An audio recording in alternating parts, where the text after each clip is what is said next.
कैसे हैं आप सभी? उम्मीद करता हूं बहुत अच्छे हैं। तो आज सुबह का वीडियो देख लिया आपने अच्छे से? उम्मीद करता हूं बहुत अच्छे से देखा होगा, आपको वो सवाल इजीली समझ में भी आ गए होंगे। आज अब अपन नेक्स्ट पार्ट के ऊपर चलते हैं। वापस से वैद्युत बल ही टॉपिक है और ये लास्ट वीडियो होगा। इसमें ऑलमोस्ट 10 या 11 सवाल अपन करेंगे। कुछ सवाल आपको बहुत ज़्यादा इंटरेस्टिंग लगने वाले हैं। वैसे भी कॉम्पिटिटिव एग्जाम के जो सवाल होते हैं वो इंटरेस्टिंग ही होते हैं, आपको सवाल करने में मज़ा आएगा। आप मेरे साथ में ही क्वेश्चन को देखते हुए खुद अगर आंसर को टिक कर सको कि ये मेरा आंसर आ रहा है और सर का आंसर क्या आता है, ये अगर कर सको तो इससे बेहतर तो कुछ भी नहीं। तो ये आपके लिए सेल्फ एक्नॉलेजमेंट हो जाएगा ऑटोमेटिकली। चलिए काम करना चालू करते हैं। मैं हूं प्रशांत माहेश्वरी और fun with physics YouTube channel पर आप सभी का बहुत बहुत स्वागत है। इस चैनल को सपोर्ट करने के लिए बहुत बहुत शुक्रिया। इसी तरीके से वीडियोस को देखते रहें और शेयर करते रहें और लाइक करना न भूलें। वीडियोस को प्लीज़ लाइक कर दीजिएगा, ठीक है। चलिए काम करना चालू करते हैं। पहला क्वेश्चन देखिए आज का, आपको दिखाई दे जाएगा ये क्वेश्चन। ओके, देखो क्या सवाल है।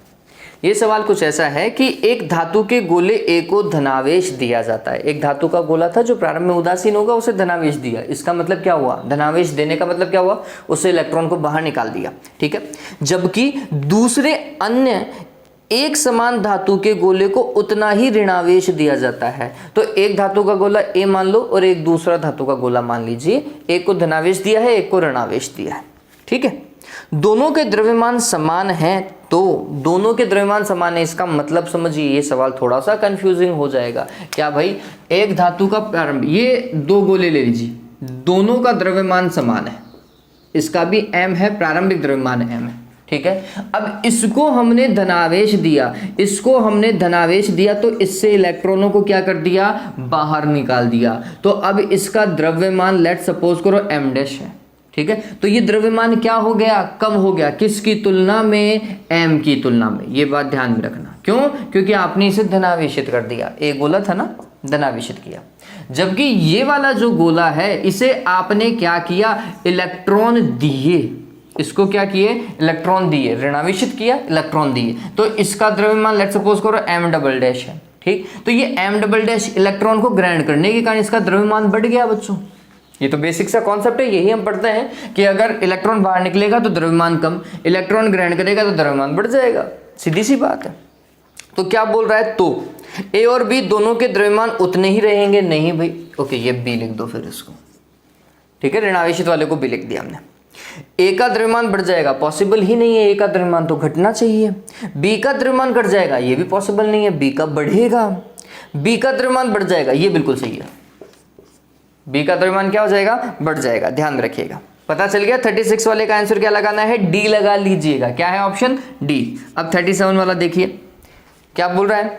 दो आवेश जो एक दूसरे से 0.06 मीटर की दूरी पर रखे हैं के मध्य या के बीच लगने वाला बल 5 न्यूटन है। ओके, आकर्षण या प्रतिकर्षण ऐसा तो कुछ बोल ही नहीं रहा, ठीक है। चलिए, तो वो क्या बोल रहा है वो समझिए। वो बोल रहा है कि दो आवेश हैं, ये एक और ये दूसरा, ठीक है। और इनके बीच में लगने वाला बल जो है 5 न्यूटन है। मैं ऐसा बोल रहा हूँ कि ये 5 न्यूटन इधर डाल रहा है, ये 5 न्यूटन इधर डाल रहा है, ठीक है। और इनके बीच की दूरी कितनी है? 0.6 मीटर है, जैसा मैं क्वेश्चन पढ़ पा रहा हूँ। सॉरी, 0.06 है, ये थोड़ा सा गलत लिख दिया मैंने। 0.06 मीटर, ठीक है। अब क्या बोल रहा है? यदि प्रत्येक आवेश एक दूसरे की ओर 0.01 मीटर खिसका दिया जाए तो इन दोनों के मध्य कितना बल लगेगा? ले देता हूं, बहुत सिंपल है सवाल, बहुत सिंपल है भाई।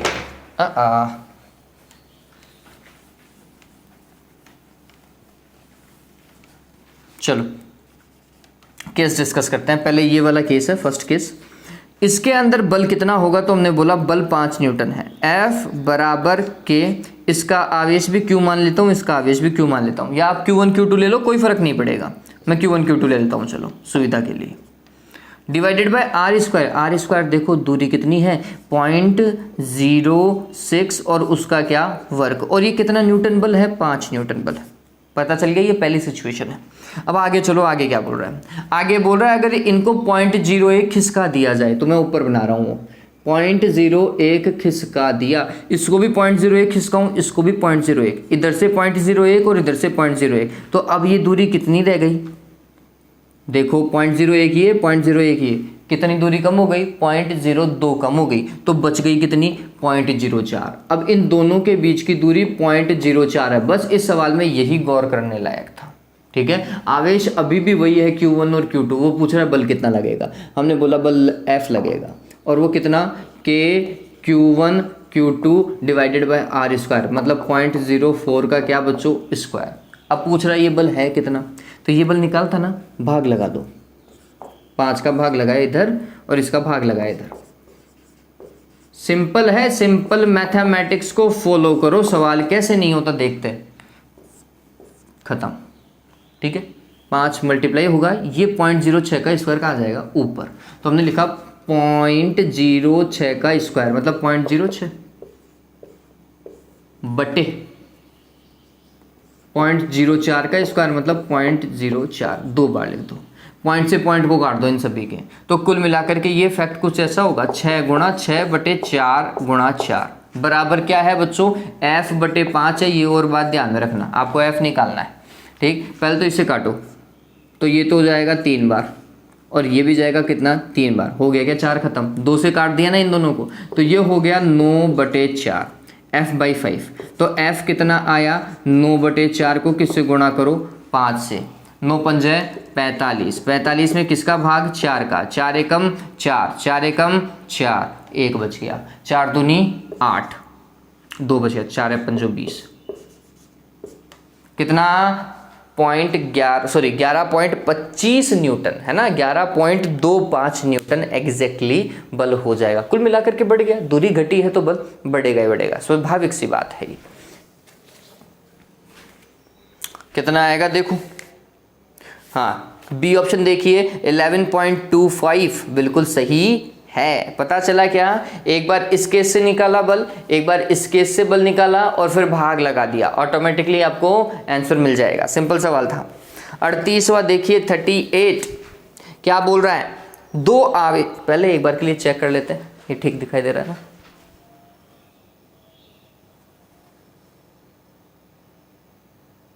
सही है। हाँ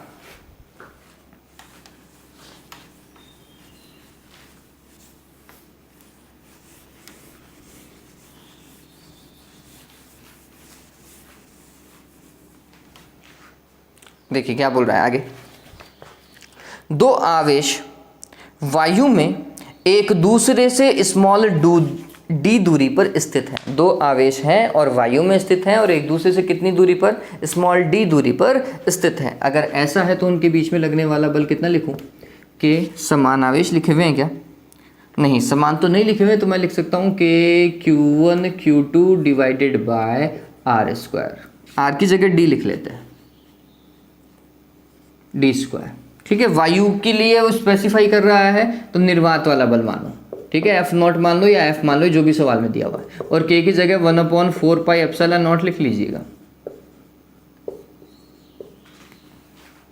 अब क्या बोल रहा है, यदि इन्हें 2 परावैद्युतांक वाले द्रव में डुबो दिया जाए तो इनके मध्य लगने वाला बल हो जाएगा, ले ये तो खत्म हो गया सवाल ही।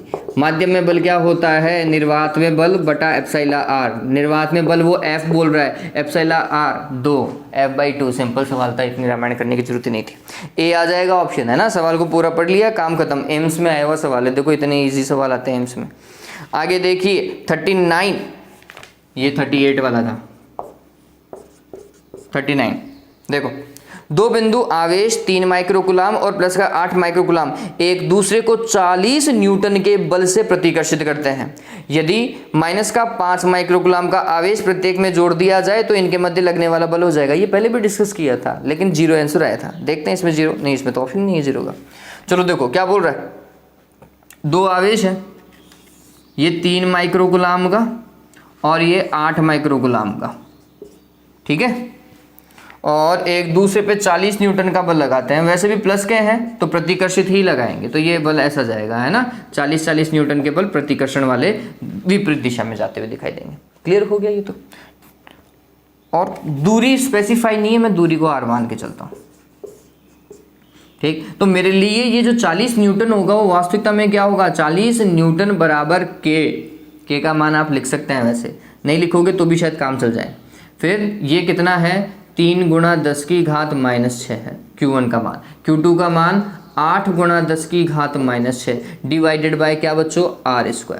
काम खत्म 40 न्यूटन का। तो अब आगे देखो क्या बोल रहा है, यदि माइनस का 5 माइक्रोकुलाम का आवेश प्रत्येक में और जोड़ दिया जाए, मतलब इसमें भी माइनस का 5 जोड़ो और इसमें भी माइनस का 5 जोड़ो, बताओ भाई क्या हो जाएगा। 3 माइक्रोकुलाम में माइनस का 5 माइक्रोकुलाम जोड़ो, कितना हो जाएगा बच्चों, मेरे हिसाब से माइनस का 2 माइक्रोकुलाम हो जाएगा, यही होगा। ऐसे ही 8 माइक्रोकुलाम में कितना, माइनस का 5 माइक्रोकुलाम जोड़ो, कितना हो जाएगा, ये प्लस का 3 माइक्रोकुलाम होगा, प्लस का होगा। तो अब एक आवेश हो गया प्लस का और एक आवेश हो गया कैसा, माइनस का। पहले दोनों आवेश जो थे वो क्या थे, प्लस के थे, प्रतिकर्षण बल था। अब कैसा बल होगा, आकर्षण। तो मतलब अगर ये बल प्लस का है तो ऑटोमेटिकली ये बल कैसा होगा, माइनस का। आकर्षण बल वैसे भी माइनस का ही होता है। चलिए ये बल अब देखो इन दोनों के बीच में कितना लगेगा, तुमने लिखा F, नया बल मान लेते हैं F बराबर के माइनस का 2, बाद में माइनस लगा लेंगे अपन, है ना, बाद में लगा लेंगे। 2 गुणा 10 की घात -6 और ये 3 गुणा 10 की घात -6 बटे क्या बच्चों, R²। यही बल तो ज्ञात करना है। माइनस ध्यान में रखना, माइनस लगा लो, क्यों, क्योंकि आकर्षण का था। ये कैसा है, प्रतिकर्षण का था। ठीक है, चलो इसका भाग लगा दो बटे 40। वही सिनेरियो है बच्चों के 3 गुणा 10 की घात -6 और 8 गुणा 10 की घात -6 बटे R²। ये लो रामायण R² की, कैसे के गया, ये 3 गुणा 10 की घात -6 से 3 गुणा 10 की घात -6, 10 की घात -6 से ये गया, 2 से इसको काटोगे कितना आएगा, 4। लेकिन ये F बटा 40 है और ये कितना आया, ऊपर तो पूरा कट गया तो ऊपर तो है 1, नीचे है कितना, 4, यही तो है। तो F का मान कितना आया बच्चों, 40 बटा 4 और वो कितना होगा, 10 न्यूटन। पता चला क्या, लेकिन ये माइनस भूल रहा हूँ क्या मैं, माइनस लगा लेना। ठीक है, अब बल कितना हो जाएगा, माइनस का 10 न्यूटन हो जाएगा। माइनस क्या बता रहा है, आकर्षण का बल बता रहा है, ये बात ध्यान रखना, और कुछ नहीं बता रहा। ठीक है, चलिए देखिए, तो ये लो ए ऑप्शन ही बिल्कुल सही है, माइनस का 10 न्यूटन। माइनस क्या बताया यहाँ पर, आकर्षण को बताया, ये बात और ध्यान में रखना। क्लियर हो गया ये, डन, ऑल राइट। आगे चलिए, आगे क्या बोल रहा है, जब किसी उदासीन धातु प्लेट से 10 की घात 19 इलेक्ट्रॉन निकाल दिए जाएं तो धातु पर या इस पर विद्युत आवेश होगा। सभी को पता होना चाहिए, ये खुद ही कर लो। Q बराबर NE से, N का मान 10 की घात 19 है और E का मान 1.6 गुणा 10 की घात -19 होता है। तो आपको Q का मान कितना मिलेगा, 1.6 कूलाम। पता चल गया क्या, Q बराबर NE से। सवाल हो गया नहीं हुआ, बताओ 1.6 कूलाम आएगा नहीं आएगा। सिंपल सवाल था ये तो। कहाँ गया भाई, हाँ कितना भाई, 1.6 कूलाम लगा लीजिएगा। और 41वां देखिए अब क्या बोल रहा है, 10 सेंटीमीटर भुजा वाले समबाहु त्रिभुज ABC के शीर्षों पर क्रमशः 1 माइक्रोकुलाम, माइनस का 1 माइक्रोकुलाम तथा 2 माइक्रोकुलाम आवेश वायु में रखे गए हैं। शीर्ष C पर स्थित आवेश पर परिणामी बल ज्ञात कीजिए। बहुत अच्छा सवाल है, कॉन्सेप्चुअल हो चुका है। क्या बोल रहा है वो, एक त्रिभुज, मैथमेटिक्स भी लगेगी अच्छी खासी, और 10 सेंटीमीटर की हर एक भुजा है, समबाहु त्रिभुज हो गया, है ना। ABC लिख देते हैं, A, ये B और ये C। बोल रहा है कि A पर और B पर तो 1-1 माइक्रोकुलाम, इस पे 1 माइक्रोकुलाम, इस पे माइनस का 1 माइक्रोकुलाम और इस पे 2 माइक्रोकुलाम। अकॉर्डिंग टू क्वेश्चन चलो तो C पर स्थित आवेश पर परिणामी बल ज्ञात करो। इस वाले पर कितना बल काम करेगा, C वाले पर। तो हमने बोला ये प्लस का आवेश और ये प्लस का आवेश प्रतिकर्षित करेगा, ये लो इस तरफ। ये बल हुआ C पर, किसके कारण, A के कारण। F1 लिख देता हूं मैं इसको, काहे को इतना करो, F1 लिख दिया। ठीक है, ये माइनस का आवेश, ये प्लस का आवेश आकर्षित होगा ना, ऐसा ये वाला, इसे F2 लिख दिया। बात समझ में आ गई। एक बल इस तरफ है, एक बल इस तरफ है, और इन दोनों का परिणामी बल आपको ज्ञात करना पड़ेगा। सी पर ही तो परिणामी बल ज्ञात करना है। ठीक, कैसे ज्ञात करेंगे देवताओं? तो पहले तो ये दोनों बल निकालो और फिर इनके मध्य का ये कोण पता होना चाहिए। ये कोण कितना होगा बताओ? मैथमेटिक्स आती है? समबाहु त्रिभुज, सारे कोण 60 डिग्री के। तो अगर ये 60 डिग्री का है तो ये कितना हो गया? 120 डिग्री का हुआ नहीं हुआ देवताओं? क्लियर है? इसमें तो कोई दिक्कत थोड़ी है। चलिए F1 का मान देखिए कितना लिखना चाहिए। ये दूरी a लिख लीजिएगा, है ना, सारी भुजाएं a हैं और a का मान कितना है? 10 सेंटीमीटर है, वो देखी जाएगी। 10 सेंटीमीटर का मान वैसे 0.1 मीटर होता है। ओके, काम करते हैं। तो हमने बोला F1 का मान जो है वो होगा k, Q1 का मान 2 गुणा 10 की घात -6, Q2 का मान 1 गुणा 10 की घात -6, ठीक है, बटे r स्क्वायर दूरी का वर्ग, मतलब a स्क्वायर आएगा। यही है। अभी अपन परिमाण की ही बात कर रहे हैं क्योंकि फाइनली हमें परिमाण ही देखना है। आकर्षण और प्रतिकर्षण का तो लॉजिक ही नहीं रहा अभी यहाँ पर, क्योंकि परिणामी में ऐसा कुछ देखा ही नहीं जाएगा। ठीक है, तो हमने बोला कि हमने F1 का परिमाण निकाला जो कि ये आ रहा है। ठीक है, ये बात। चलिए आगे देखो, F2 देखो क्या होगा k, फिर Q1 वही 2 गुणा 10 की घात -6, Q2 1 गुणा 10 की घात -6, माइनस नहीं लगा रहा हूं, मेरे को परिमाण से ही मतलब है। मेरे को यहाँ पे आकर्षण प्रतिकर्षण नहीं देखना था, तुलना नहीं करनी है, मेरे को बल निकालना है। ठीक है, डिवाइडेड बाय क्या? दूरी का वर्ग। दूरी का वर्ग कितना? a स्क्वायर, है ना। ये बच्चों ये ध्यान में रखो। अब बच्चे बोलेंगे कि सर यहाँ पे माइनस क्यों नहीं लगाया? बच्चों परिणामी बल निकालना है, तुलना नहीं करनी किसी चीज की। ठीक है, तुलना करोगे कि आकर्षण हो रहा है या प्रतिकर्षण, तो इसकी तुलना में आकर्षण हो रहा है तो माइनस लगाओ, लेकिन यहाँ पे तुलना थोड़ी करनी है, यहाँ पे तो परिणामी बल चाहिए अगले को। ठीक है, आप गौर कीजिए, दोनों का परिमाण समान है क्या? अगर दोनों का परिमाण समान है तो मैं लिखूंगा F1 बराबर क्या बच्चों? F2। ठीक, और एक बल इस तरफ एक बल इस तरफ और दोनों बल बराबर हैं तो इन दोनों का परिणामी बीचों बीच से गुजरेगा क्या? गुजरना ही चाहिए। तो इसके ऊपर C पर लगने वाला परिणामी बल F रिजल्टेंट इस दिशा से गुजरेगा भाई, बिल्कुल बीचों बीच से।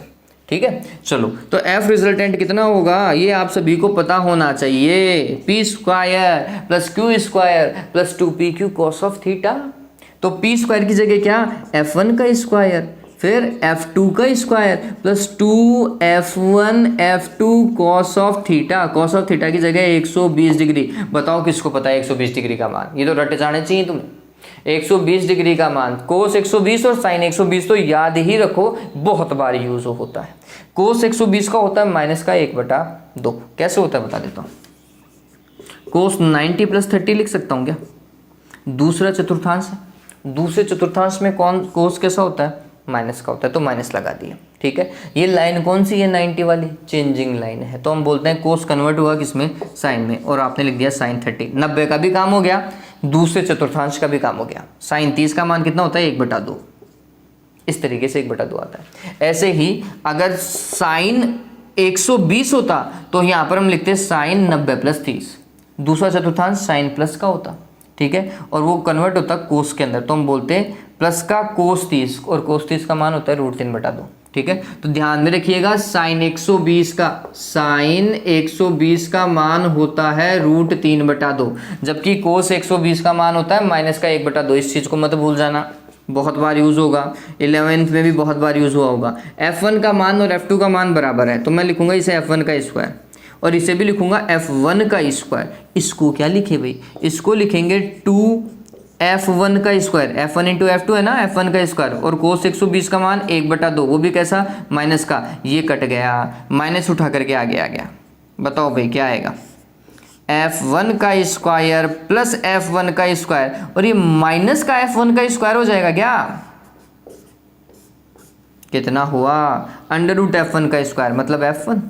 अब F1 निकालना था, निकालो यहाँ से, निकालो जल्दी से निकालो। K का मान कितना? 9 गुणा 10 की घात 9। ये तो 2 ही हो गया। 10 की घात -6, 10 की घात -6, 10 की घात -12। ये पता चला ना बच्चों, हमने क्या निकाला? परिणामी बल। परिणामी बल का सॉल्यूशन फाइनली किसके बराबर आ रहा है? F1 के बराबर ही आ रहा है परिमाण में। ठीक है, बटे ए स्क्वायर, ए का मान कितना 0.1, 0.1 मतलब 10 की घात -1, और इसका स्क्वायर करोगे तो क्या आएगा 10 की घात -2।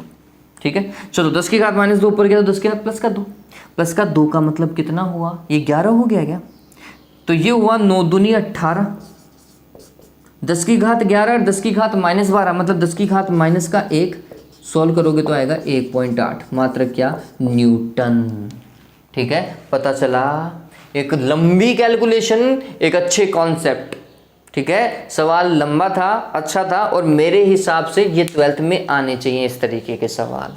आपने किए भी होंगे, वर्ग से रिलेटेड ऐसे सवाल आपने किए होंगे कि किसी वर्ग के किसी कोने पर परिणामी बल क्या होगा, किया होगा आपने।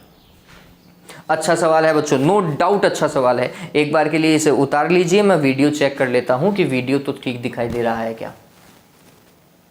ओके, चलो सब कुछ सही चल रहा है अभी तक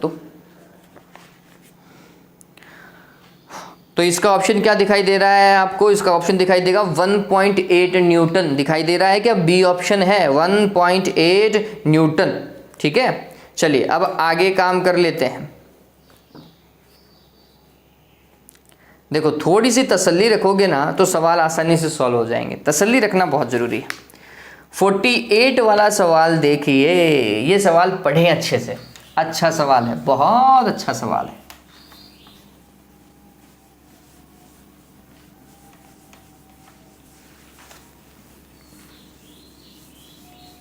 और ऐसे बहुत सारे सवालों को सॉल्व करने के लिए आप चैनल को ज्वाइन भी कर सकते हैं। इस चैनल को ज्वाइन कीजिए, आपको कम्युनिटी टैब में ऐसे बहुत सारे सवाल अब देखने को मिलेंगे। मैं रोज़ाना 3-4 सवाल अब कम्युनिटी टैब में डालने वाला हूं, तो आप चैनल को ज्वाइन कीजिए, तभी वो कम्युनिटी टैब वाले सवाल दिखाई देंगे। ओके, देखिए 48 वाला क्या बोल रहा है कि एक ए त्रिज्या वाले ठोस गोलीय चालक पर कुल धनावेश प्लस का 2q है।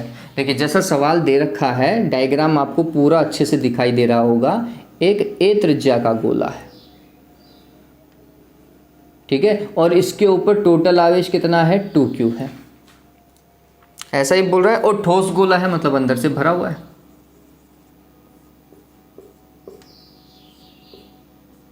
ना, ये अंदर से भरा हुआ है। फिर क्या बोल रहा है, एक गोलीय चालक कोश जिसकी आंतरिक त्रिज्या b है और बाह्य त्रिज्या c है, पर कुल आवेश माइनस का q है। देखो, एक गोलीय कोश है, इसके चारों ओर आवृत्त, जैसा डायग्राम में मैं देख पा रहा हूं, सकेंद्रीय होने चाहिए, इसका मतलब ये।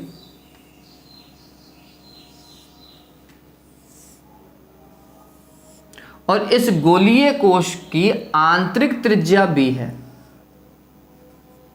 और बाह्य त्रिज्या कितनी है, c है, और इसके पास में टोटल आवेश कितना है, माइनस का q है। थोड़ा समझने लायक बात है बच्चों, ये गोलीय कोश को दिया गया आवेश कहाँ जाता है, सिंपल सा कॉन्सेप्ट है, उसके पृष्ठ पर चला जाता है। तो ये जो माइनस का q आवेश है ना, वो वास्तविकता में यहाँ नहीं है, b वाली त्रिज्या पे नहीं है, वो कहाँ पर है, यहाँ पर है, ध्यान में रखो।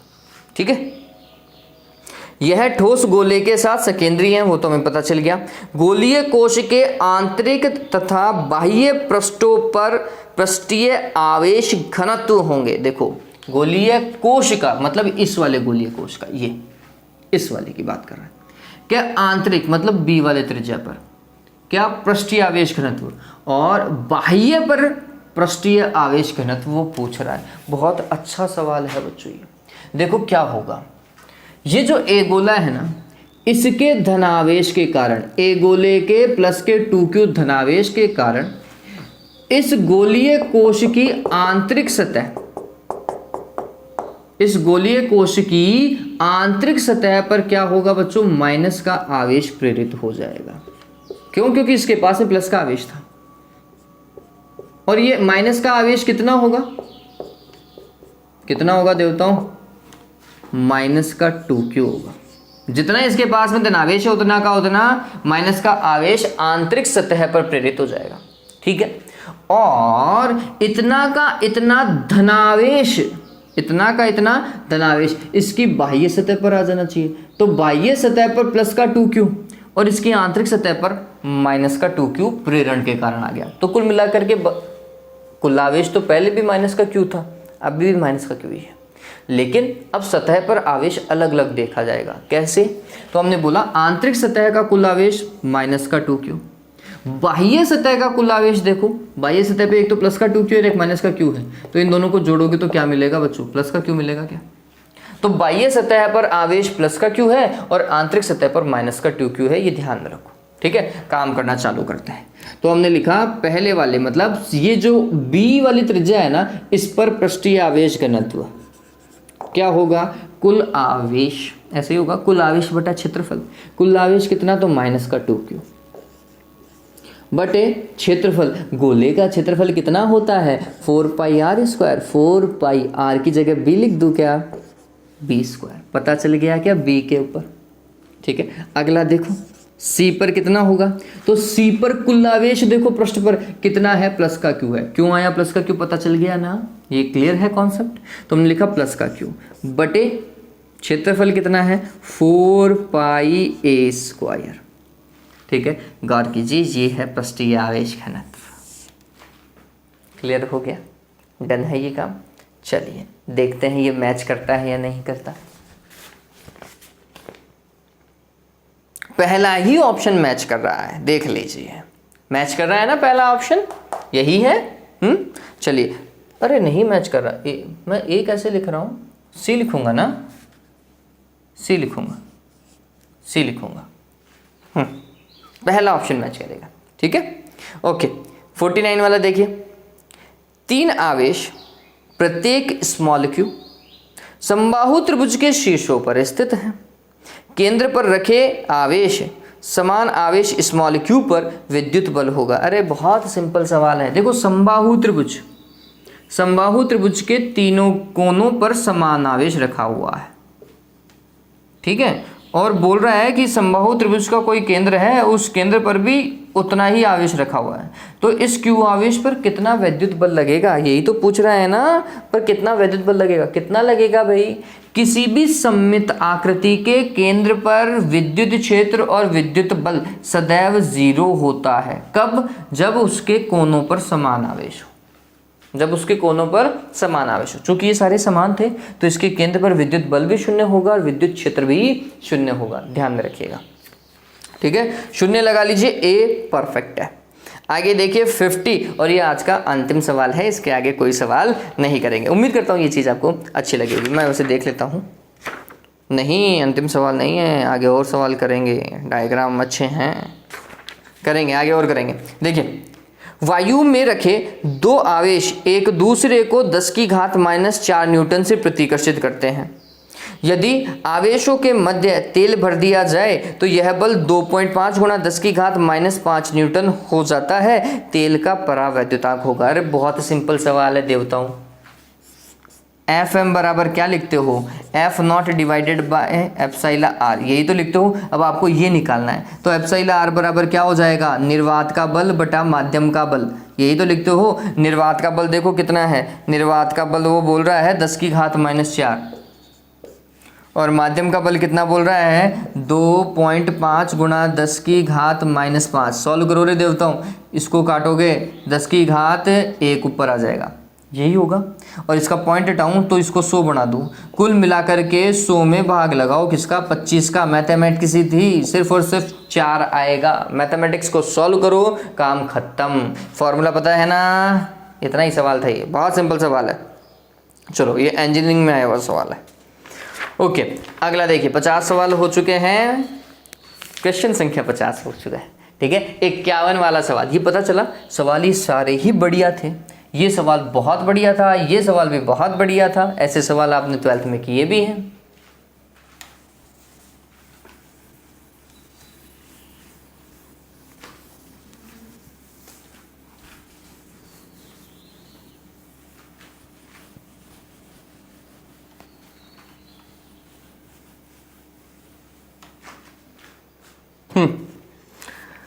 देखिए क्या बोल रहा है, 51 है ना।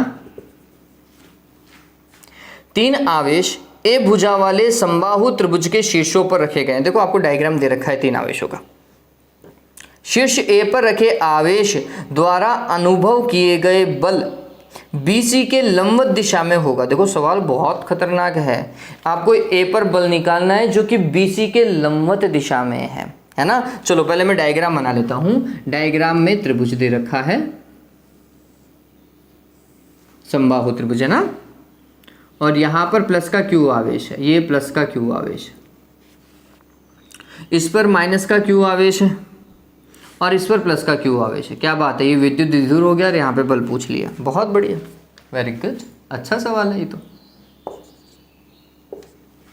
और बोल रहा है कि BC के लंबवत दिशा में बल, ये BC है बच्चों, तो BC के अनुदिश तो ये और BC का लंबवत ये लंबवत दिशा में, तो आपको इस दिशा में बल ज्ञात करना है। कुल मिलाकर के A पर वो बल ज्ञात करना है जो इस दिशा में कार्य कर रहा है, ठीक है। A पर वो बल ज्ञात करना है जो इस दिशा में कार्य कर रहा है, और दिशाओं से उसे कोई मतलब नहीं है। चलिए देख लेते हैं A पर कैसे बल काम कर रहा है। तो हमने बोला A पर इस आवेश के कारण लगने वाला बल ये ऐसा इस तरफ, ठीक है, और माइनस के आवेश के कारण आकर्षण का बल लगेगा इस तरफ।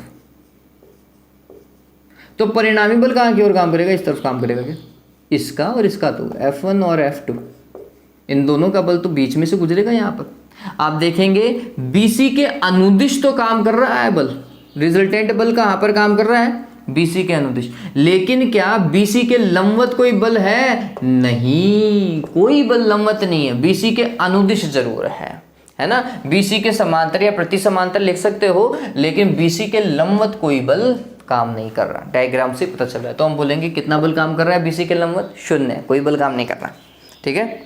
आंसर क्या लगाओगे, 0 दिया हुआ है, C ऑप्शन लगा लीजिएगा। आगे देखिए 52वां, दो कण जिनके द्रव्यमान m तथा आवेश स्मॉल q हैं, एक दूसरे से 16 सेंटीमीटर दूर हैं। बहुत बढ़िया।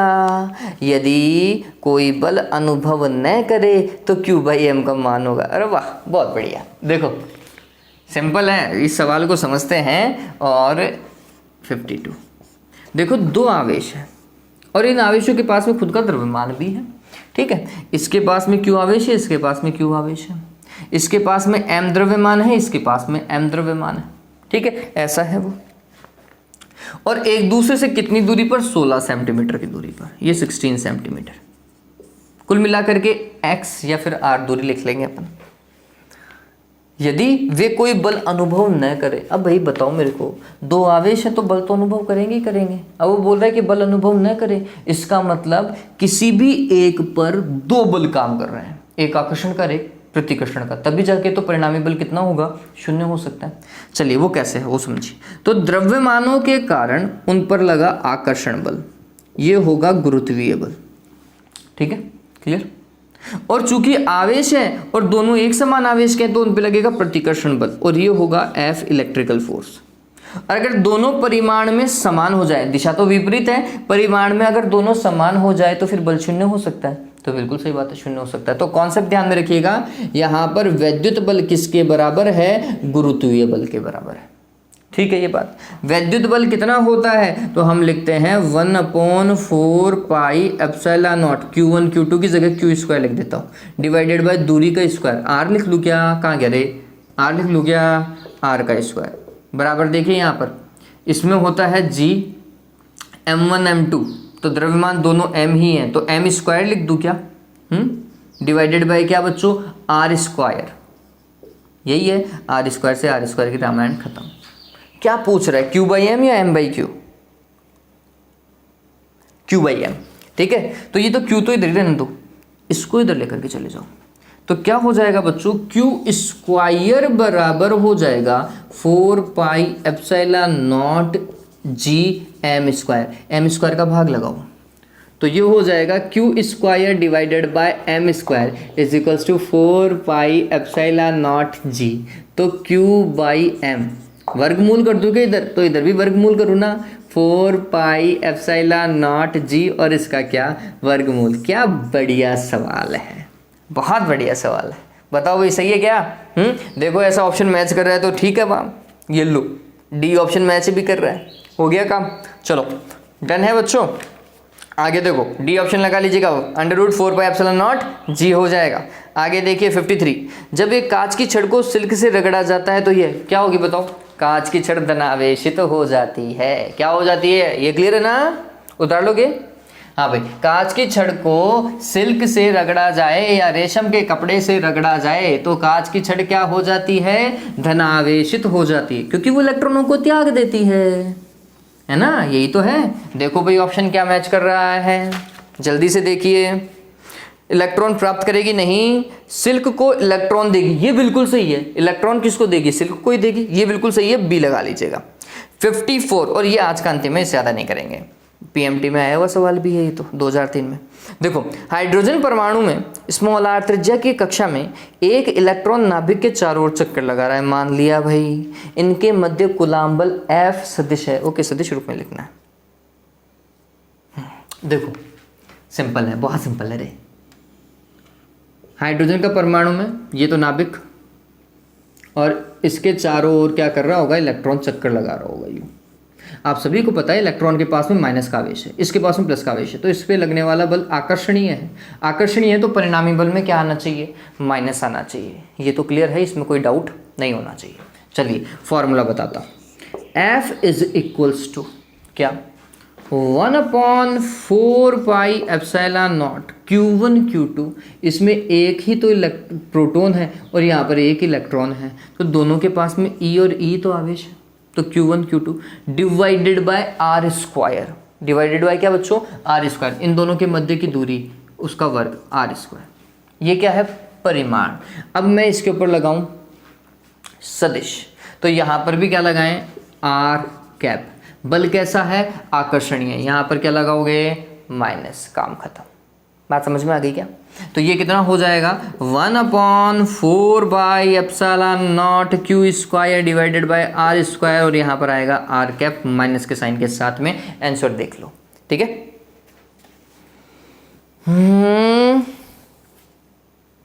ऐसा कुछ दिखाई दे रहा है क्या? नहीं, ना तो पहला और ना ही डी, दोनों में R कैप है लेकिन बैठ नहीं रहा है। चलो तो R कैप को चेंज करो। R कैप को चेंज क्या करेंगे? तो सदिश बटे सदिश का परिमाण, तो ये क्या हो जाएगा? और इसने K यूज़ किया है ना, तो मैं इसकी जगह K लिख देता हूँ। तो ये माइनस का K, Q स्क्वायर की जगह E स्क्वायर लिखो। मैंने वहाँ पर लिख दिया था लेकिन ये बैठ नहीं रहा। E स्क्वायर डिवाइडेड बाय क्या? R square. और R कैप है एकांक सदिश। एकांक सदिश क्या होता है? सदिश बटे सदिश का परिमाण, यही तो होता है। चलिए तो अब ये फाइनली क्या होगा? माइनस का K E square divided by R cube, और यहाँ पर R सदिश, ठीक है। देख लीजिएगा सी ऑप्शन देखिए, माइनस का K E square divided by R cube बैठ रहा है क्या? और R सदिश भी दे रखा है। सी ऑप्शन बिल्कुल सही है। ये सवाल बहुत बढ़िया है भाई, अच्छा लगा इस सवाल को पढ़ करके, वाकई में बढ़िया लगा। चलो तो आज के लिए बच्चों इतना ही। उम्मीद करता हूं इससे आपके वैद्युत बल के कॉन्सेप्ट तो क्लियर हो गए होंगे। नेक्स्ट पार्ट के अंदर हम विद्युत क्षेत्र और विद्युत विभव को क्लियर करेंगे। तो मैं चाहूंगा कि आप फॉर्मूलाज देख लीजिए, जितना हो सके उतने फॉर्मूलाज देख लीजिए। वीडियो चालू करने से पहले मैं वैसे भी फॉर्मूलाज करवाऊंगा उस केस में, लेकिन तो भी अगर आप खुद भी अपने दृष्टिकोण से कर सके बहुत बढ़िया होगा। चलिए, have a good day, take care.